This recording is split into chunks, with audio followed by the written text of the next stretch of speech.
Ready হয়ে গেল আমাদের লবঙ্গ লতিকা। এবং সবাইকে নমস্কার আদাব জানিয়ে নিয়ে যাচ্ছি আমার আজকের রেসিপিতে। এটা ক্ষীর দিয়ে তৈরি লবঙ্গ লতিকা পিঠা। এটার নাম লবঙ্গ লতিকা। তো এখানে আমি 2 লিটার দুধ, তরল দুধ দিয়ে নিলাম। তো এখানে আমি এটাকে জাল দিব এবং জাল দিয়ে এটাকে ক্ষীরে পরিণত করব। এবং এই ক্ষীরে কোনো চিনি ব্যবহার করা হবে না, চিনি ছাড়া। আর এই ফাঁকে আমি আধা কেজি ময়দা দিয়ে একটা ডো রেডি করে নিলাম। লুচি পরোটার ডো যেরকম হয় সাধারণত ওইরকম ডো রেডি করে নেবেন। রেডি করে রেখে দিলাম। সেই ফাঁকে আমার দুধ ঘন হয়ে আসছে এবং আমি এটা এই দেখুন ক্ষীরে পরিণত হয়ে গেছে। এরকম একটা ক্ষীর হবে, বেশি শক্ত আবার বেশি নরমও না। এবং ওই ক্ষীরগুলো আমি এর মধ্যে লবঙ্গ লতিকাতে ব্যবহার করব। তো চলুন চলে যাই কিভাবে তৈরি করতে হয়। তো এখানে আমি একটা খামির নিয়ে নিলাম। তো নিয়ে ওগুলোকে লুচির যেভাবে আকৃতি তৈরি করা হয় সেভাবে লুচির আকৃতি তৈরি করে নিব। এখানে এভাবে হাত দিয়ে এটাকে সুন্দর করে এই দেখুন এখানে এভাবে রুটির মতো করে বলে নেবেন। বেশি বড় না রুটি, ছোট ছোট রুটি।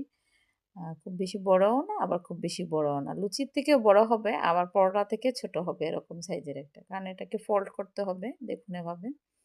এটা ঠিক মধ্যেখানে ক্ষীর দিয়ে দিবেন, দিয়ে এটাকে ভাঁজ দিবেন এই সাইড থেকে একবার, তারপর এই সাইড থেকে উপর দিকে একবার দিয়ে এটাকে উল্টিয়ে নেবেন। এখন একটু চাপ দিয়ে উল্টিয়ে নেবেন, নয়তো তেলে দেওয়ার পর ওই ক্ষীর বের হয়ে আসবে। এভাবে উল্টিয়ে নিয়ে দেখুন সুন্দর ডিজাইনও চলে আসে। এবং এখানে লবঙ্গ আছে, দুই দিকে 2টা লবঙ্গ দিয়ে দিবেন। এই লবঙ্গ 2 সাইডে দেওয়া হয় বলে এটার নাম লবঙ্গ লতিকা।